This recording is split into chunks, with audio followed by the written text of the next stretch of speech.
Oh,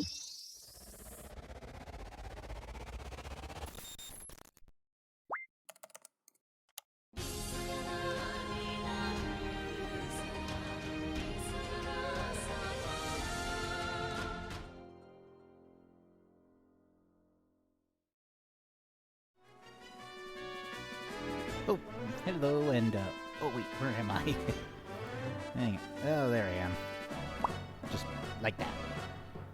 So hello yet again, everyone. I hope you're excited because we are doing another fun Unlucky stream here today on the Unlucky Angel Star Twitch. And yet again, we'll be doing a continuation from last week's stream. We'll be doing a fun reading and continuing from our last book, Percy Jackson and the Olympians, The Lightning Thief. If you have not been caught up with the series, or you haven't seen my last reading of the book, I actually have it highlighted here on Twitch. You can also find it on the Unlucky Streams YouTube channel, which you can find in the About section. But without further ado, I think it's about time we finally got to the story. Turning it down a little. So let's begin off. Before we get to the story, I should probably mention to you what happened last time in our exciting adventures with Percy. Well, we actually got to know him a bit more as he recently got expelled from another school, sixth one he's been to. We learned more about his mom, and also recently we find out that Grover actually knows Percy's mom in some way or form, as he just comes to this abandoned old place by the sea, and we're gonna figure out why is that. In Chapter 4, my mother teaches me bullfighting. We tore through the night along dark country roads. Wind slammed against the Camaro. Rain lashed the windshield. I didn't know how my mom could see anything, but she kept her foot on the gas. Every time there was a flash of lightning, I looked at Grover sitting next to me in the back seat, and I wondered if I'd gone insane, or if he was wearing some kind of shag carpet pants. But no, the smell was one I remembered from kindergarten field trips at the petting zoo. Lanolin. Like from wool. The smell of a wet barnyard animal. All I could think to say was, "So you and my mom know each other?" Grover's eyes flitted to a rearview mirror, though there were no cars behind us. "Not exactly," he said. "I mean, we've never met in person, but she knew I was watching you." "Watching me?" "Keeping tabs on you, making sure you were okay. But I wasn't faking being your friend," he added hastily. "I am your friend." What are you exactly?" "That doesn't matter right now." "It doesn't matter? From the waist down, my best friend is a donkey." Grover let out a sharp, throaty bleh. I'd heard him make that sound before, but I'd always assumed it was a nervous laugh. Now I realize it was more of an irritated blelt. "Goat?" he cried. "What?" "I'm a goat from the waist down." "You just said it didn't matter." Bleh. "There are satyrs who would trample you underhoof for such an insult." "Well, wait, satyrs? You mean like Mr. Brunner's myths?" Were those old ladies at the fruit stand a myth, Percy? Was Mrs. Dodds a myth? So you admit there was a Mrs. Dodds? Of course. Then why? The less you know, the fewer monsters you'd attract. Grover said, like that should be perfectly obvious. We put mist over the human's eyes. We hoped you'd think the Kinley one was a hallucination. But it was no good. You started to realize who you are. Wait a minute. What do you mean? The weird bellowing noise rose up again somewhere behind us, closer than before. Whoever was chasing us was still on our trail. "Percy," Mom said, "there's too much to explain and not enough time. We have to get you to safety." "Safety from what? Who's after me?" "Oh, nobody," Grover said. obviously still miffled about the donkey comment. Just the Lord of Death and a few of his bloodthirstiest minions? Grover! Sorry, Mrs. Jackson. Could you drive faster, please? I tried to wrap my mind around what was happening, but I couldn't do it. I knew this wasn't a dream. I had no imagination. I can never dream up something this weird. My mom made a hard... Oh, hang on, let me try again. My mom made a hard left. We swerved onto a narrow road, racing past darkened farmhouses and wooded hills and pick-your-own-strawberry signs on white picket fences. Where are we going? I asked. The summer camp I told you about. My mother's voice was tight. She was trying for my sake not to be scared. The place your father wanted to send you. The place you didn't want me to go? Please, dear, my mother begged. This is hard enough. Try to understand. You're in danger. Because some old ladies cut yarn? Those weren't old ladies, Grover said. Those were the fates. Do you know what it means? The fact they appeared in front of you? They only do that when someone's about to die. Whoa. You said you. No, I didn't. I said someone. You meant you as in me. I meant you like someone, not you. Boys, my mom said. She pulled the wheel hard to the right, and I got a glimpse of a figure she'd swerved to avoid. A dark, fluttering shape, now lost behind us in the storm. What was that? I asked. We're almost there, my mother said, ignoring my question. Another mile. Please. I didn't know where there was, but I found myself leaning forward in the car, anticipating wanting us to arrive. Outside, nothing but rain and darkness. The kind of empty countryside you get way out on the tip of Long Island. I thought about Mrs. Dodds in the moment when she'd change into the thing with pointed teeth and leathery wings. My limbs went numb from delayed shock. She really hadn't been human. She'd meant to kill me. Then I thought about Mr. Brunner and the sword he had thrown me. Before I could ask Grover about that, the hair rose on the back of my neck. There was a blinding flash, a jaw-rattling boom, and our car exploded. I remember feeling weightless, like I was being crushed, fried, and hosed down all at the same time. I peeled my forehand off the back of the driver's seat and said, Ow! Percy, my mom shouted, I'm okay. I tried to shake off the daze. I wasn't dead. The car hadn't really exploded. We'd swerved into a ditch. Our driver's side doors were wedged in the mud. The roof had cracked open like an eggshell, and rain was pouring in. Lightning! That was the only explanation. We'd been blasted right off the road. Next to me in the back seat was a big, motionless lump. Grover? Sorry. He slumped over, blood trickling from the side of his mouth. I shook his furry hip, thinking, No, even if you are half barnyard animal, you're my best friend, and I don't want you to die. Then he groaned, Food, and I knew there was hope. Percy, Mom said, we have to... Her voice faltered. I looked back. In a flash of lightning, through the mud-spattered rear windshield, I saw a figure lumbering toward us on the shoulder of the road. The sight of it made my skin crawl. It was a dark silhouette of a huge guy, like a football player. He seemed to be holding a blanket over his head. His top half was bulking and fuzzy. His upraised hands made it look like he had horns. I swallowed hard. Who is Percy? My mother said, deadly serious. Get out of the car. My mother threw herself against the driver's seat door. It was jammed shut in the mud. I tried mine. It stuck too.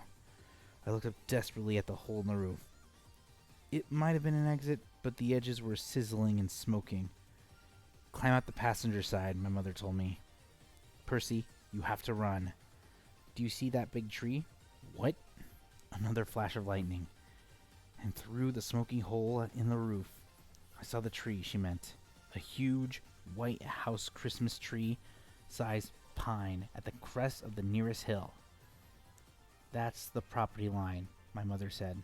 Get over that hill and you'll see a big farmhouse down in the valley. Run and don't look back. Yell for help. Don't stop until you reach the door. Mom, you're coming too. Her face was pale. Her eyes was sad as when she looked at the ocean. No.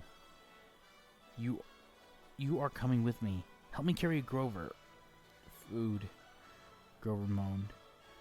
A little louder, the man with the blanket on his head kept coming toward us, making his grunting, snorting noises as he got closer. I realized he couldn't be holding a blanket over his head because his hands, huge, meaty hands, were swinging at his sides. There was no blanket. Even the bulky, fuzzy mass that was too big to be his head was his head. And the points that looked like horns? He doesn't want us, my mother told me. He wants you. Besides, I can't cross the property line. But we don't have time, Percy. Go. Please.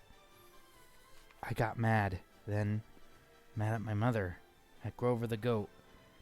At the thing those horns that were lumbering toward us and slowly and deliberately like a bull. I climbed across Grover and pushed the door open into the rain. We're going together. Come on, Mom. I told you, Mom, I'm not leaving you. Help me with Grover. I didn't wait for her answer. I scrambled outside, dragging Grover from the car. He was surprisingly light, but I couldn't have carried him very far if my mom hadn't come to my aid.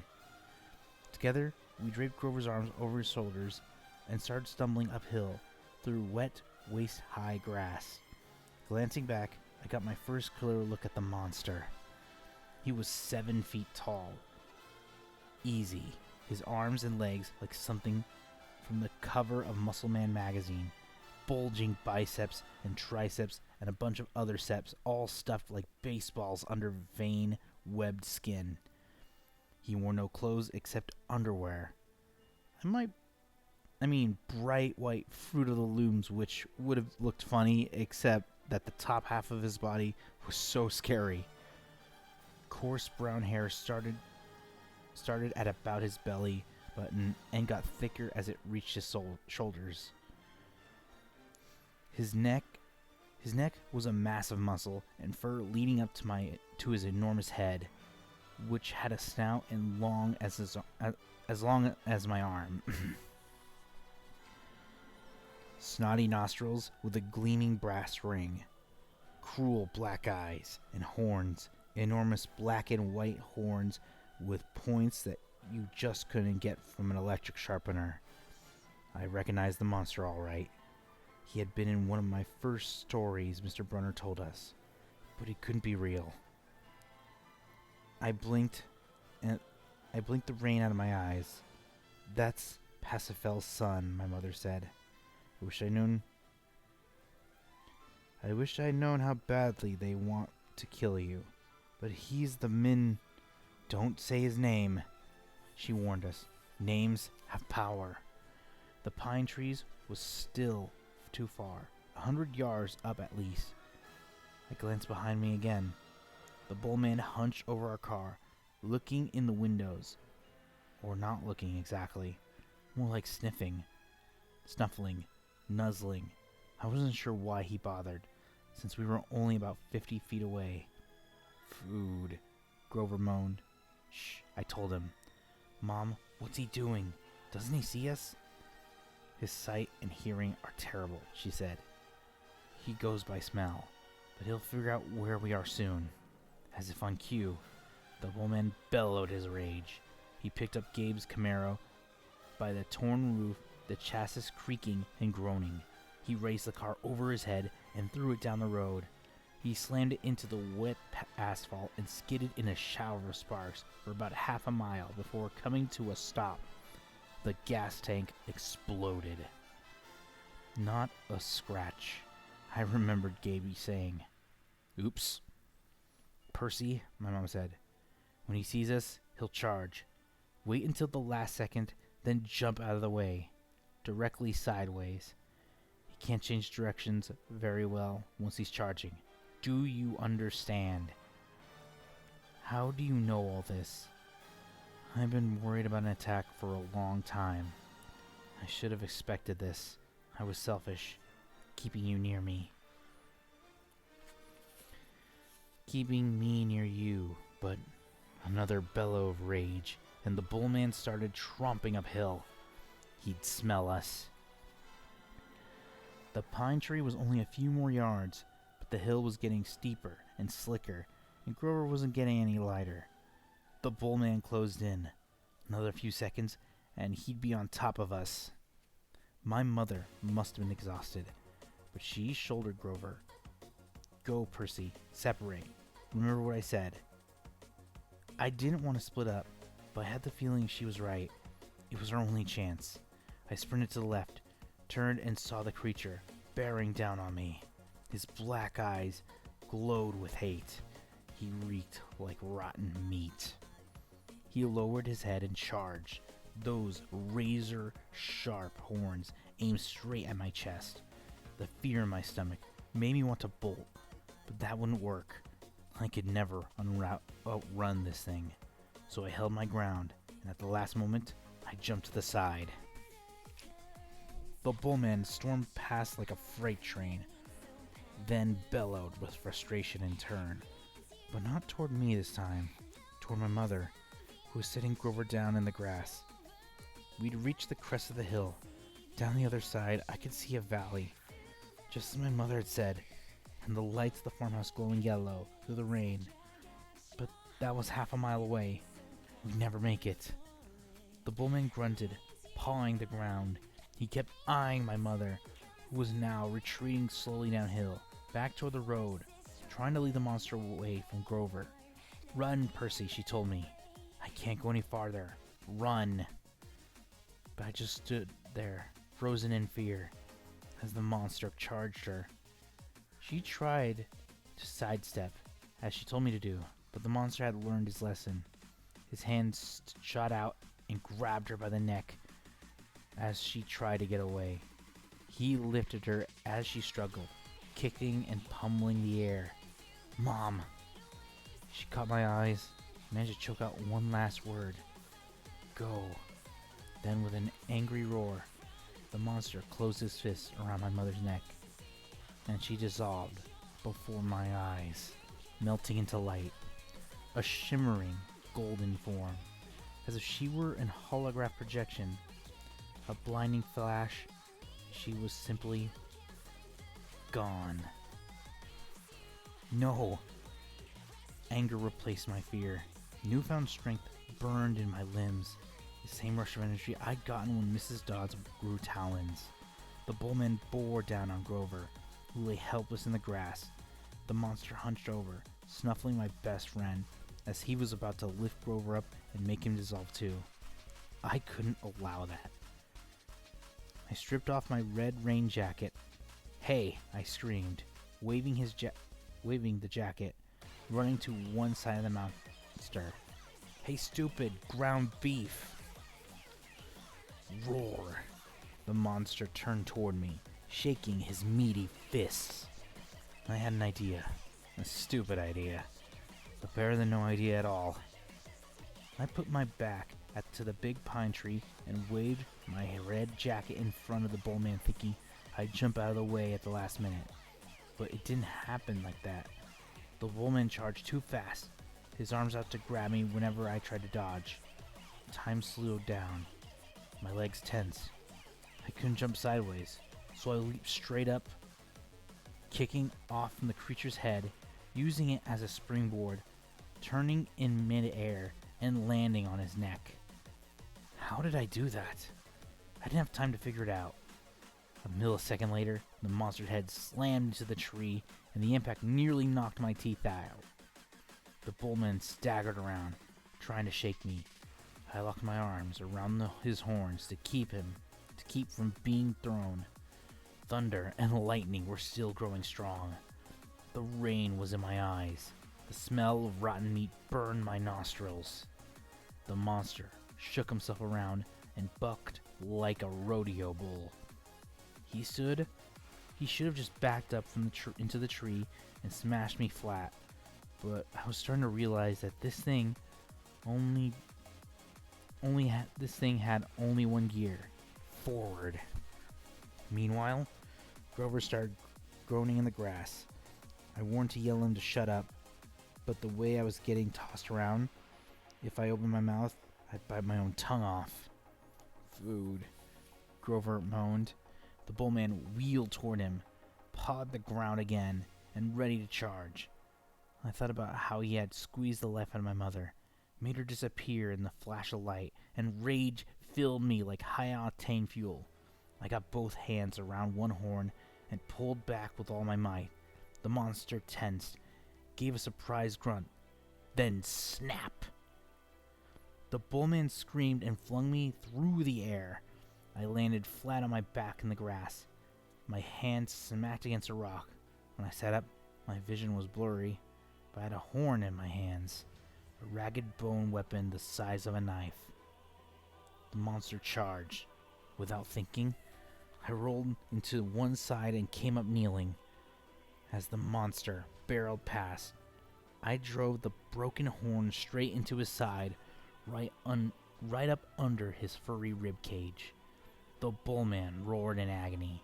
He flailed, clawing at his chest, then began to disintegrate, not like my mother, in a flash of golden light, but like crumbling sand, blown away in chunks by the wind, the same way Mrs. Dodd had burst apart. The monster was gone. The rain had stopped. The storm still rumbled, but only in the distance I smelled like livestock and my knees were shaking. My hand felt like it was splitting open. I was weak and scared and trembling with grief. I had just seen my mother vanish. I wanted to lie down and cry, but there was Grover, needing my help. So I managed to haul him up and staggered down into the valley toward the lights of the farmhouse. I was crying, calling for my mom, but I held on to Grover. I wasn't going to let him go. The last thing I remember is collapsing on a wooden porch, looking up at the ceiling fan circling above me, moths flying around a yellow light, and the stern faces of a familiar-looking bearded man and a pretty girl. Her blonde hair curled like a princess's. They both looked down at me. The girl said, "He's the one. He must be." "Silence, Annabeth," the man said. "He's still conscious. Bring him inside." Whew, that is a crazy chapter. Can you believe all that stuff actually happened? If you guys actually got a good listen to it, it is some of the most entertaining stuff you can listen to.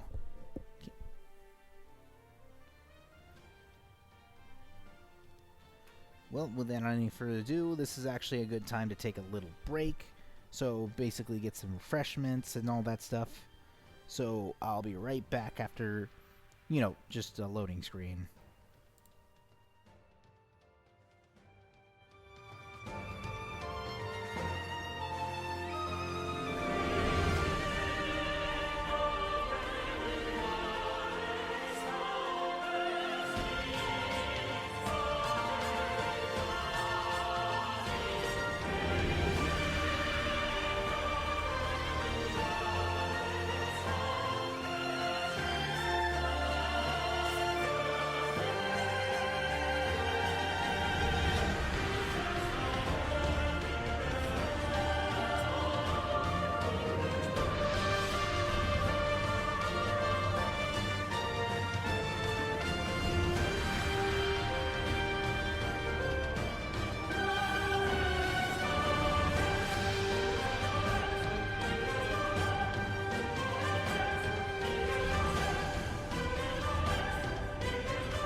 are back, ladies and gentlemen. We are continuing on. I am back from my little quick break, getting some refreshments, mostly just a little water for the throat. So, after reading the last chapter, which was really impactful and action-based, which I know a lot of people are probably waiting for the last one, it's time to read Chapter 5. I play Pinocchio. Oh, I don't know how to pronounce this. Pinocchio with a horse. I had weird dreams full of barnyard animals, most of them wanting to kill me. The rest wanted food. I must have woken up several times. What I heard and saw made no sense, so I just passed out again. I remember lying in a soft bed, being spoon-fed something that tasted like buttered popcorn. Only, it was pudding. The girl with curly blonde hair hovered over me, smirking, as she scraped drips off my chin with a spoon. When she saw my eyes open, she asked, "What will happen at the summer solstice?" I managed to croak, "What?"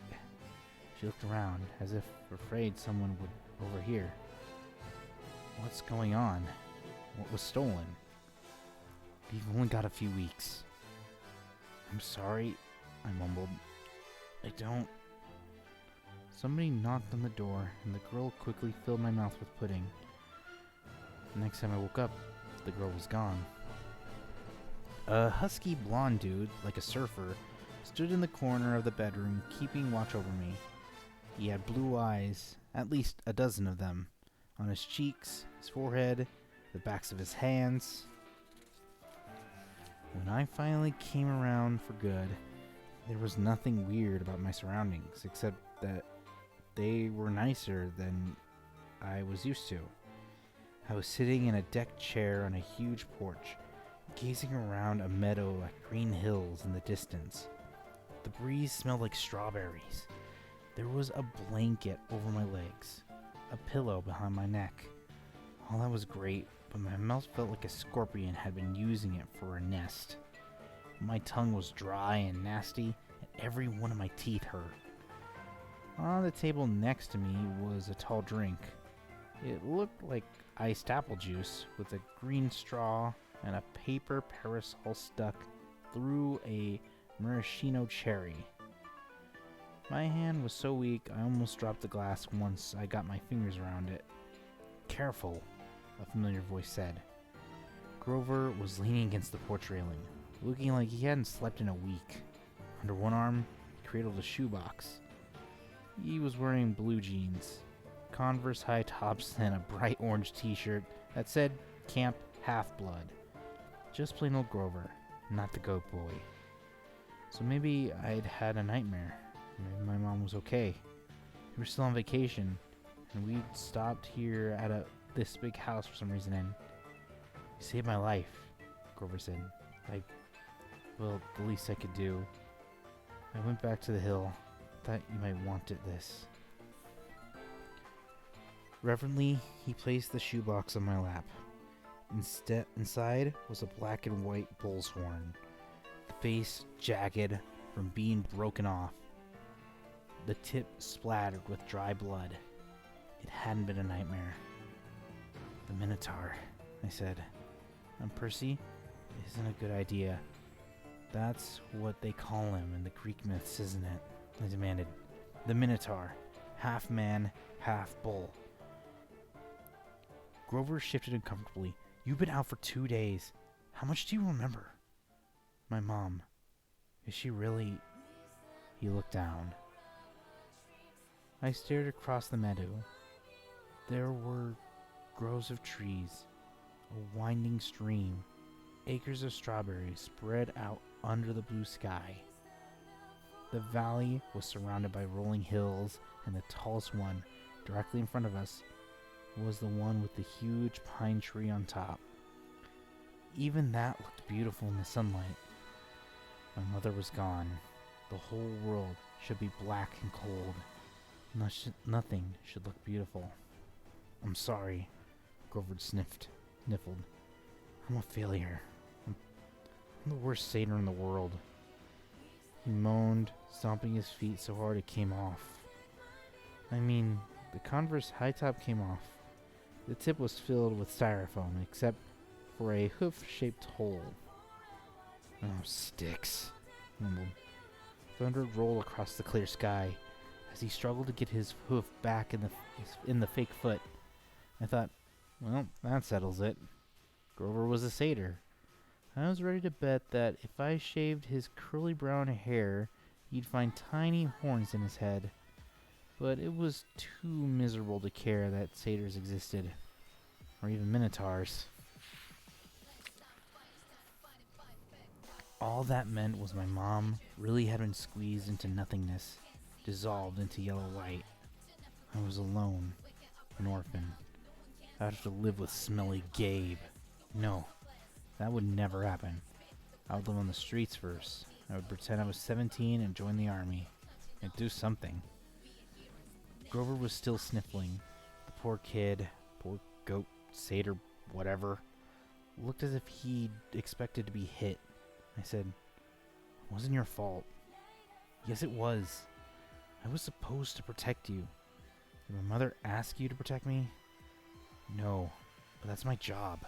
I'm a keeper." At least, I was. But why? I suddenly felt dizzy, my vision swimming. "Don't strain yourself," Grover said. "Here." He helped me hold my glass and put the straw in my lips. I recoiled at the taste because I was expecting apple juice. It wasn't that at all. It was like chocolate chip cookies, liquid cookies. Not just any cookies. My mom's homemade blue chocolate chip cookies, buttery and hot, with the chips still melting. Drinking it, my whole body felt warm, good, full of energy.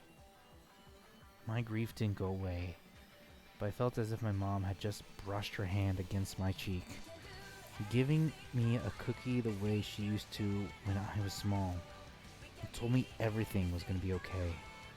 Before I knew it, I drained the glass. I stared into it. Sure, I just had a warm drink, but the ice cubes hadn't even melted. "Was it good?" Grover asked. I nodded. "What did it taste like?" He sounded so wistful. I felt guilty. "Sorry," I said. "I should have let you taste." His eyes got wide. "No, that's not what I meant. I just wondered." "Chocolate chip cookies," I said. "My mom's, homemade." He sighed. "How do you feel?" "Like I could throw Nancy Boba Fett 100 yards. "That's good," he said. "That's good. I don't think you could risk drinking any more of that stuff." "What do you mean?" He took the empty glass from me gingerly, as if it were dynamite, and set it back on the table. "Come now. Chiron and Mr. D are waiting." The porch walked all the way around the farmhouse. My legs felt wobbly, trying to walk that far. Grover offered to carry the Minotaur horn, but I held on to it. I'd pay for that souvenir the hard way. I wasn't going to let it go. As he came around the opposite end of the house, I caught my breath. He must have been on the north shore of Long Island. We must have been on the north shore. Let me try again. We must have been on the north shore of Long Island because of the side of the house. The valley marched all the way up to the river, the water, which glittered about a mile in the distance. Between here and there, I simply couldn't process everything I was seeing. The landscape was dotted with buildings that looked like ancient Greek architecture. An open-air pavilion, an amphitheater, a circular arena, except they all looked brand new. Their white marble columns sparkling in the sun. In a nearby sandpit, a dozen high school-aged kids and satyrs played volleyball. Canoes glided across a small lake. Kids in bright orange t-shirts like Grover's were chasing each other around a cluster of cabins nestled in the woods. Some shot targets at an archery range. Others rode horses down a wooden trail. And unless I was hallucinating, some of their horses had wings. Down at the end of the porch, two men sat across from each other at the card table. The blonde-haired girl who'd spoon-fed me popcorn-flavored pudding, was leaning on the porch rail next to them. The man facing me was small, but porky.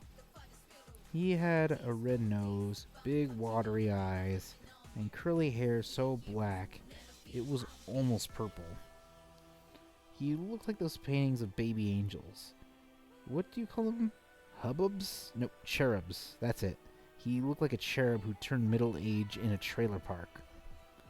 Now, I don't know why, but I'm picturing Danny DeVito for some reason.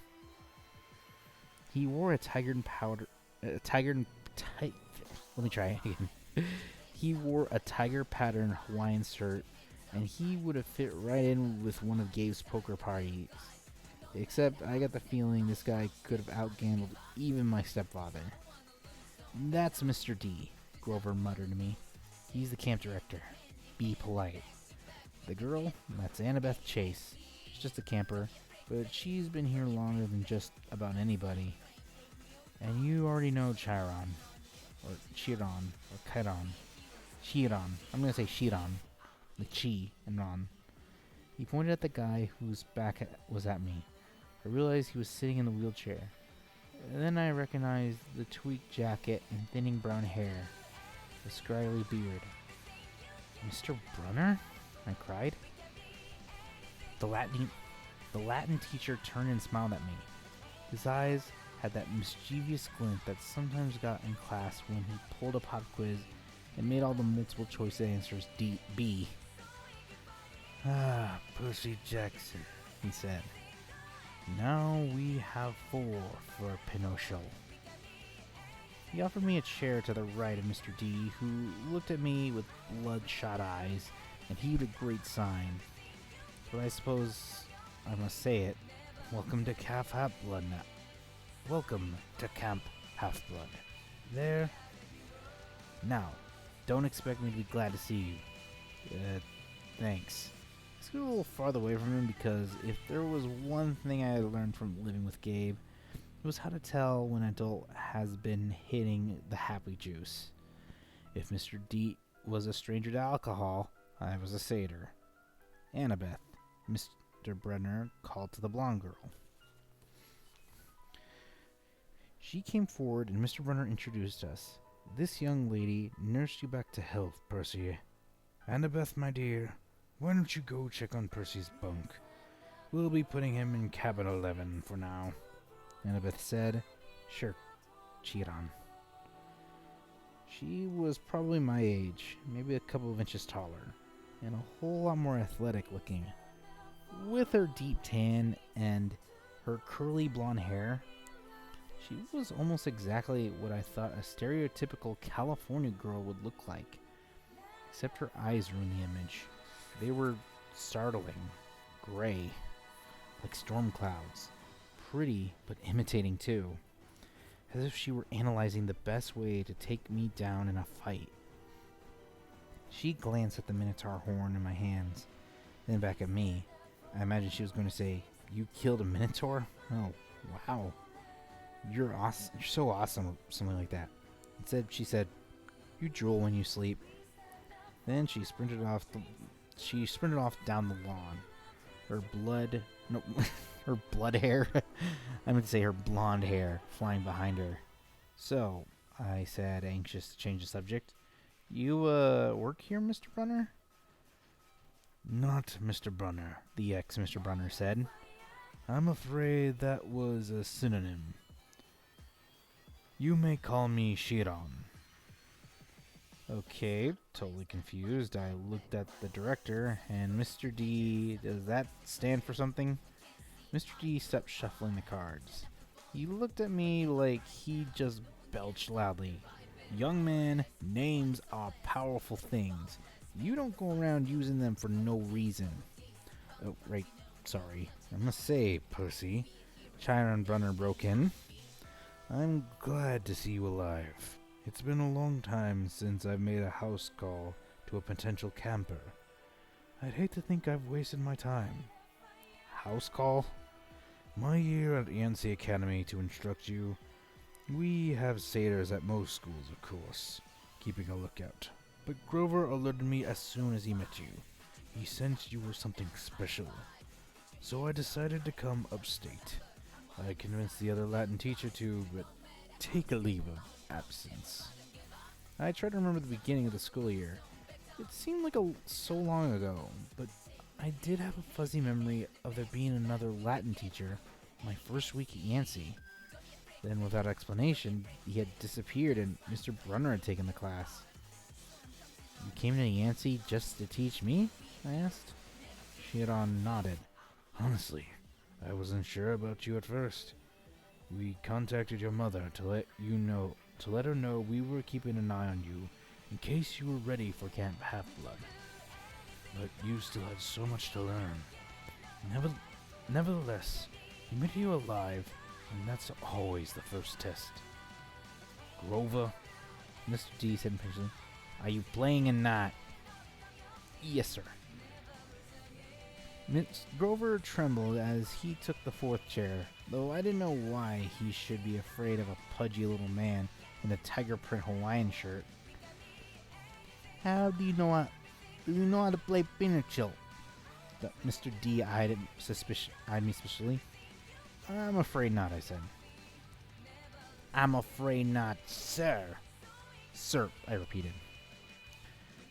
I was liking the camp director less and less.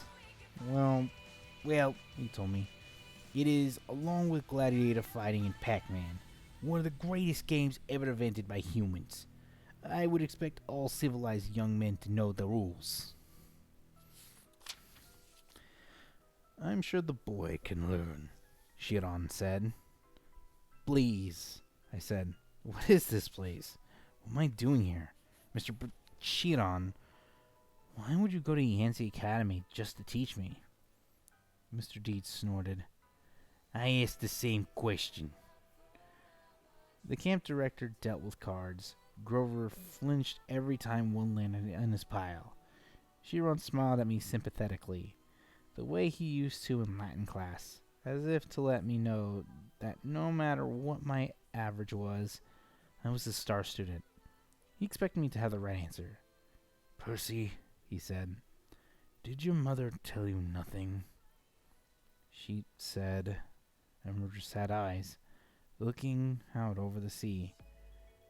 She told me she was afraid to send me here, even though my father had wanted her to. She said that once I was here, I probably couldn't leave. She wanted to keep me close to her. Typical. I'm sorry, Mr. D speaking. Mr. D said, that's how they usually get killed. Young man, are you bidding or not? What? He explained impatiently how you bid in Pinochle. And so I did. I'm afraid there's too much to tell, Chiron said. I'm afraid our usual orientation film won't be sufficient.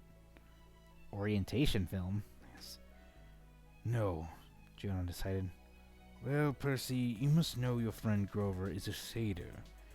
You know, he pointed to the horn in the shoebox, that you have killed the Minotaur. No small feat either, lad. What you may not know is that great powers are at work in your life. Gods, the forces you call the Greek gods, are very much alive. I stared at the others around the table. I waited for somebody to yell, not, but all I got was Mr. D yelling, oh, a royal marriage, trick. He cackled, and he tallied the points. Mr. D, Grover asked it timidly, if you're not going to eat it, could I have a Diet Coke can? Alright. Grover had a huge shard out of the empty can of aluminum. Let me try again. Grover bit a huge shard out of the empty aluminum can and chewed it mournfully. Wait, I told Chiron, you were telling me that there's such a thing as God? Well now, Chiron said. God, capital G, God. That's a different matter altogether. We shan't deal with the metaphysical. Metaphysical? But you were just talking about... gods, plural as in great beings that control the forces of nature and human endeavors. The immortal gods of Olympus. That's a smaller matter. Smaller? Yes, quite. The gods we discussed in Latin class. Zeus, I said. Hera, Apollo. You mean them? And there it was again. Distant thunder in a cloudless day. Young man, said Mr. D, I would really be less casual about throwing those names around if I were you. But they're stories, I said. They're myths to explain lightning and the seasons and stuff. They're what people believed before there was science. Science! Mr. D scoffed. And tell me, Percy Jackson. I flinched when he said my real name. I flinched when he said my real name. Which I never told anyone, buddy. What will people think of your science 2,000 years from now? Mr. D continued. They will call it primitive mumbo jumbo. That's what. I love mortals. They have absolutely no sense of perspective. They think they can come so far and have they cheat on. Look at this boy and tell me. I was liking Mr. D much. I wasn't liking Mr. D much, but there was something about the way he called me mortal as if he wasn't. It was enough to put a lump in my throat, to suggest what Grover was dutifully minding his cards, chewing a soda can and keeping his mouth shut. Percy, Chiron said, you may choose to believe or not, but the fact is that immortal means immortal. Can you imagine that for a moment, never dying, never fading, existing, just as you are, for all time? I was about to answer off the top of my head that it sounded like a pretty good deal, but the tone of Chiron's voice made me hesitate. You mean, whether people believed in you or not? I said. Exactly. Excuse me. Chiron agreed. If you were a god, how would you like being called a myth? An old story to explain a lightning. What if I told you, Percy Jackson, that someday people would call you a myth? Just created to explain how little boys can get over losing their mothers. My heart pounded. He was trying to make me angry for some reason. I was going to let him. I said, I wouldn't like that, but I don't believe in gods. Oh, you better, Mr. D murmured, before one of them incinerates you. Grover said, please, sir, he's just lost his mother. He's in shock. A lucky thing, too. Mr. D grumbled, playing a card. Bad enough I'm confined to this miserable job, working with boys who don't even believe. He waved his hand at a goblet appeared at the table, as if the sunlight had bent momentarily and woven the air into glass. The goblet filled itself with red wine. My jaw dropped, but Chiron hardly looked up. Mr. D, he warned, your restrictions? Mr. D looked at the wine in feigned surprise. Dear me, he looked at the sand and yelled, old habit, sorry. More thunder. Mr. D waved his hand again, and the wine glass changed into a fresh can of Diet Coke. He sighed unhappily, popped the top of the soda, and went back to his card game. Chiron winked at me. Mr. D offended his father a while back. Took a fancy to a wood nymph who had been declared off limits. A wood nymph? Repeated, still staring at the Diet Coke like it was from outer space. Yeah, Mr. D confessed. Father loves to punish me. First time, prohibition. Ghastly. Absolutely horrid. 10 years. Second time, well, she really was pretty. And I couldn't stay away. The second time, he sent me here. Half-Blood Hill. Summer camp for brats like be a better influence, he tell me. Work with youths rather than tearing them down. Absolutely unfair. Mr. D sounded about 6 years old, like a pouting little kid, and I stammered, your father is De Immortalis, Chiron. Mr. D said, I thought you taught this boy the basics. My father is Zeus, of course. I ran through D names from Greek mythology, wine, the skin of a tiger, the satyrs that all seemed to work here, the way Grover cringed as if Mr. D was their master. You're Dionysius, I said, the god of wine. Mr. D rolled his eyes. What do they say these days, Grover? Do the children say, well, duh? Yeah, Mr. D. Then, well, duh, Percy Jackson. Do you think I was Aphrodite? Perhaps. You're a god? Yes, child. A god. You. He turned to look at me straight on, and I saw a kind of purplish fire in his eyes, a hint that his whiny, plump little man was only showing me the tiniest bit of his true nature. I saw visions of grapevines choking unbelievers to death, drunken warriors insane with battle lust, sailors screaming at the hands turned to flippers, their faces elongating into dolphin snouts. I knew that if I pushed him, Mr. D would show me worse things. He would plant a disease in my brain that would leave me wearing a straitjacket in a rubber room for the rest of my life. Would you like to test me, child? He said quietly. No, sir. The fire died a little. He turned back to his card game. I believe I win. Not quite, Mr. D. He sat down a straight, tallied the points, and said, the game goes to me. I thought Mr. D was going to vaporize Chiron right out of his wheelchair, but he just sighed through his nose as if he were used to being beaten by a Latin teacher. He got up, and Grover rose too. I'm tired, Mr. D said. I believe I'll take a nap before the sing-along tonight. But first, Grover, we need to talk again about your less than perfect performance on this assignment. Grover's face beaded with sweat. Yes, sir. Mr. D turned to me. Cabin 11, Percy Jackson, and mind your manners. He swept into the farmhouse, Grover following miserably. Will Grover be okay? I asked Chiron. Chiron nodded, though he looked a bit troubled. Old Dionysius isn't really mad. He just hates his job. He's been grounded, I guess you would say, and he can't stand waiting another century before he's allowed to go back to Olympus. Mount Olympus, I said.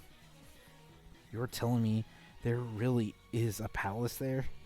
Well, now, there's Mount Olympus in Greece, and then there's the home of the gods, the convergence point of their powers, which did indeed used to be on Mount Olympus.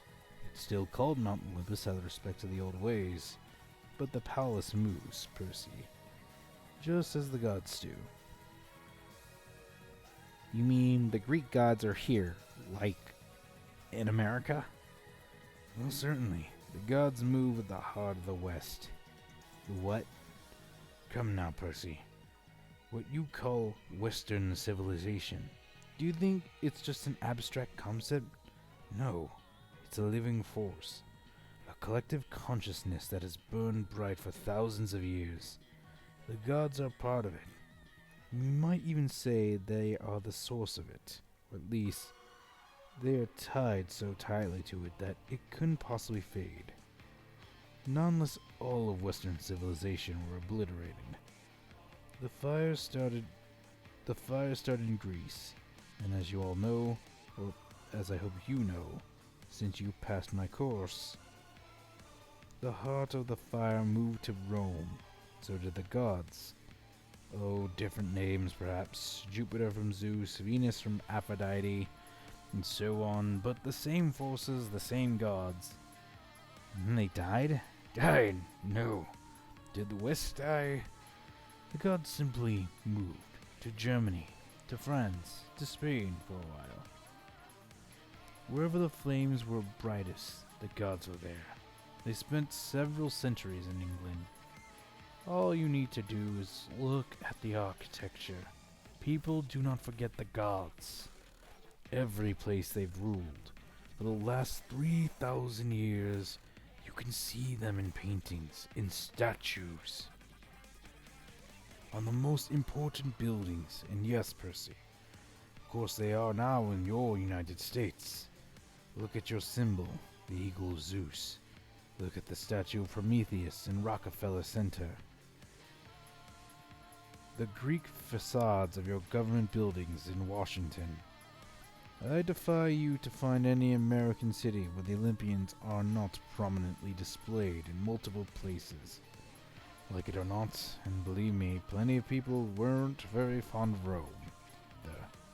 America is now the heart of the flame. It is the great power of the West. And so, Olympus is here. And we are here. It was all too much, especially the fact that I seemed to be included in Chiron's we, as if I were part of some club. Who are you, Chiron? Who am I? Chiron smiled. He drifted his way as if he were going to get up on his wheelchair, but I knew that was impossible. He was paralyzed from the waist down. Who are you? He mused. Well, that's the question we all want answered, isn't it? But for now, we should get you a bunk in cabin 11. There'll be new friends to meet, and plenty of time for lessons tomorrow. Besides, there'll be s'mores at the campfire tonight, and I simply adore chocolate. And then he did rise from his wheelchair. But there was something odd about the way he did it. His blanket fell away from his legs, but the legs didn't move. His waist kept getting longer, rising above his belt. At first, I thought he was wearing very long white velvet underwear, but as he kept rising out of his chair, taller than any man, I realized that the velvet underwear wasn't underwear. It was the front of an animal muscle and sinew under coarse white fur. And the wheelchair wasn't a chair. It was some kind of container, an enormous box on wheels. And it must have been magic because there's no way I could have held all of him. A leg came out, long and knobbly kneed, with a huge unpolished hoof. Then another front leg, then hindquarters, and then the box was empty. Nothing but a metal shell with a couple of fake human legs attached.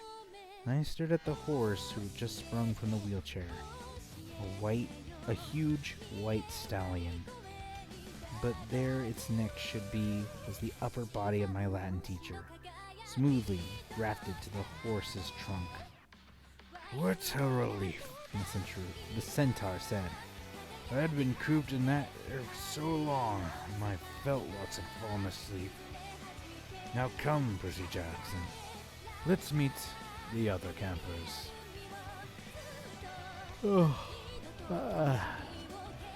I know I'm going to be cutting it short, but I feel like this was a good time to stop right now. As you guys already know, if you have seen my last stream, there won't be any streams next week because Thanksgiving is going to be happening, and it's a really busy week for my side for my family. We take baking really seriously. But I really hope you enjoyed, and we'll be rating another person soon. So until then, enjoy your day and happy Thanksgiving, everyone. And I'll see you the week after.